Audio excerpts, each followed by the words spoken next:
Yo, what is up, Ninja? OG over here from Player Essence, and welcome to another PE Nintendo Switch and gaming news video. Today we have some great information from across the board, so let's go ahead and get right into it. So God of War is 25 to 30 hours long, and there's also a short developer commentary of the latest trailer of the game. So the early 2018 due God of War title for the PlayStation 4 will take around 25 to 30 hours to complete. Director Cory Balrog has confirmed at the PlayStation Experience 2017 opening celebration. You can check that out, which we'll be doing so. And I wanted to talk about this game because I haven't talked about it much, but your boy is a big fan of God of War. I've played all of the main God of War titles. I've even played some of the spin-offs that they do have. They have like the PSP ones. I've played like one of those. I played Ascension on the PS3, which was not very good, but I do like God of War. It's actually my favorite Sony franchise out of all of them. God of War is probably it,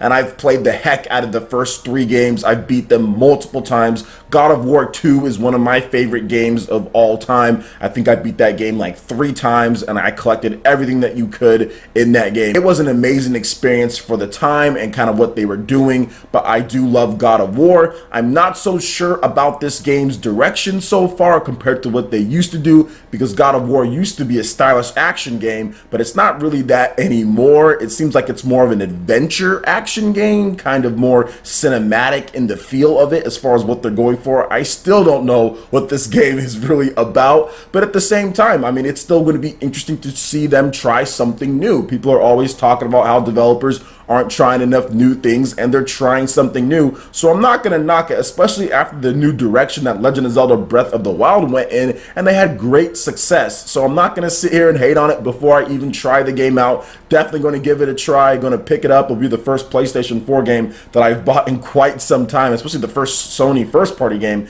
that I've bought in quite some time. So it's going to be really interesting to play this one and just see how the gameplay is and just try something different, you know. So I'm not going to knock them, and I'm definitely not going to knock Cory Balrog, who was the producer of the best God of War game, in my opinion, which was God of War 2. So I'm definitely not going to doubt his skills and his ability to lead a team to make a great God of War game. 25 to 30 hours, that would easily be the longest God of War game ever created, because most of them you can speedrun or beat under 10 hours, heck, under a few hours for the really good people. The games never take too long to beat, and this one seems to be pretty good when it comes to things. 25 to 30 hours, although the pacing is a lot slower than the older God of War games, so maybe there's some artificial padding going on with the pace of the game, but at the same time, it still seems like it's going to be more of like an adventure game and not more of the quicker burn that the God of War games have usually been as far as the action sequences. Then you have the big set pieces with the button prompts, quick time events, then also a little bit of puzzle solving here and there. Maybe they're going for a completely different tone and feel for this one, where you do have some walking segments, some exploration segments, and things like that. But overall, I'm excited to play the game. I'm excited to try out and see what they have for the PlayStation 4 in early 2018.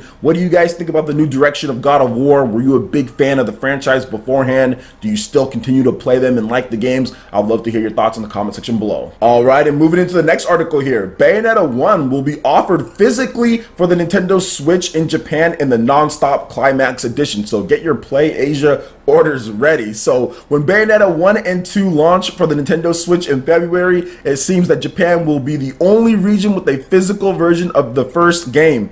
Amazon Japan shows 2 separate box arts for the titles as part of the Non-Stop Climax Edition. At least at the moment, Nintendo will only offer a single version of Bayonetta 2 in North America, which comes with a download code for the original Bayonetta. Europe is getting a limited edition, but even that doesn't come with a physical version of Bayonetta 1. So it might be tiered like it was beforehand. I know in the US, the last time Bayonetta came out, we didn't get any type of limited edition at all. So that could definitely happen again, which I wouldn't want it to. I want this Non-Stop Climax Edition to come over to North America, but just going off of history, it could happen again. Europe is getting that, but it is still going to be a download code for Bayonetta 1 as far as that goes. So that's a little bit unfortunate for the people who like physical versions of games, which I do like physical versions of games as well. You can import, but a lot of the Non-Stop Climax Editions in Japan are selling out really quick. I already did a video this morning where I talked about that as far as the Non-Stop Climax Edition selling out at multiple retailers.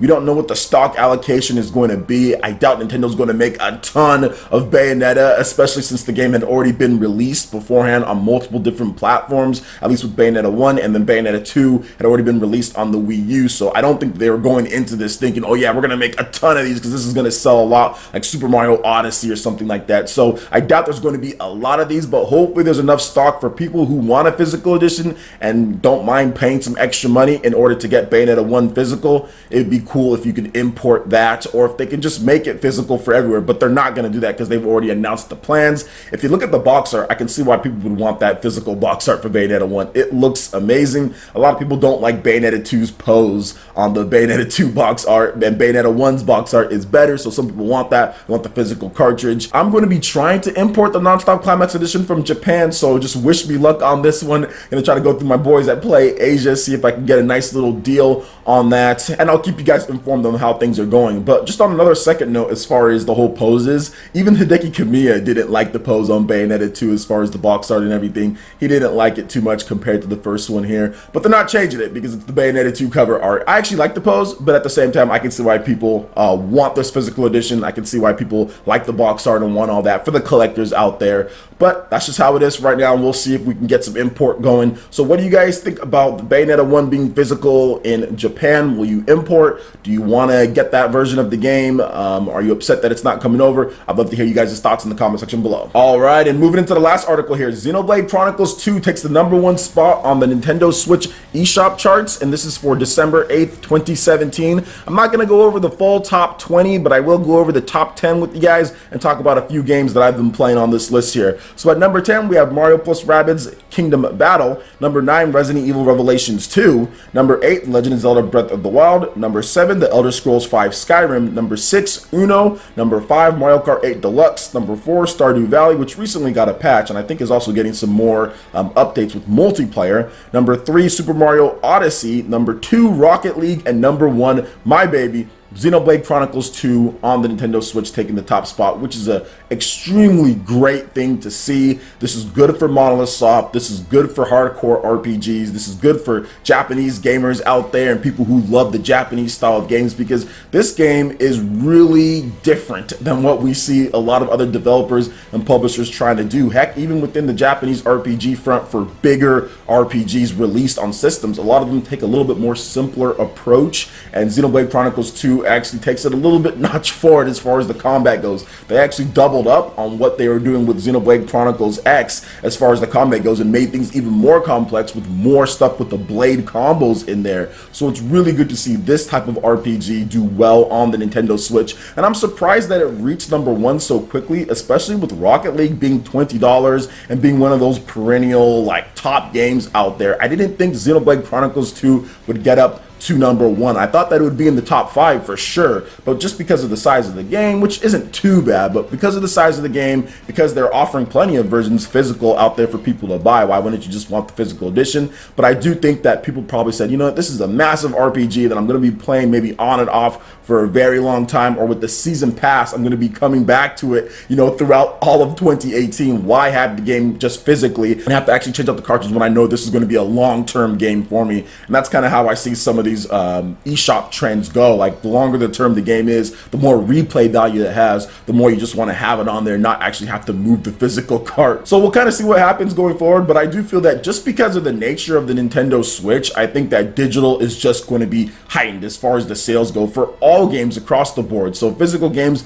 that usually didn't sell as well on the Wii U, as far as the bigger games that wouldn't really show up on the eShop charts just because there was no need, I guess. You can just buy the game physically. I think with the Nintendo Switch, it's different because it is a fully portable system in addition to a home console, and with that portability, people just want to be able to have access to all their games easier and not have to worry about bringing like a cartridge somewhere or bringing like a case. You can just put your Switch wherever you want to put it in and just go. You don't have to worry about changing carts or anything like that. So I think that's what's going on here too. Nintendo's experiencing their best digital sales forecasts ever as far as sales go, so I definitely think a lot of gamers out there are just saying, you know what, I'm just going to get games digitally and just play them on my Switch. So what do you guys guys think about the sales here for Xenoblade Chronicles 2 in addition to all the different games here. Skyrim is number 7 on here, and I cannot wait to get back into that. Skyrim is a really good game, just Xenoblade Chronicles 2, and then the Zelda DLC is going to be taking up a lot of my time in December. So let me know what you guys think about all the different articles that we talked about today. I'd love to hear your thoughts in the comment section below. Alright, Ninja, that wraps it up for this video here. Go ahead and check out the links in the description below. We've got Facebook, we've got Twitter. Go ahead and give us a like and a follow on our social media. Really helps us spread the content of Player Essence across the interwebs in addition to YouTube. Also, make sure you check out our Patreon and YouTube live gaming page and consider supporting Player Essence. When you do so, it gets you access to all sorts of cool benefits, perks, rewards, and emotes. Hit that like button if you did like this video. Lets me know you guys want more content like this going forward in the future. And subscribe to Player Essence for the latest RPG, Japanese, and Nintendo gaming news. Thank you so much for watching, and we'll catch you, Ninja, for the next video. Peace.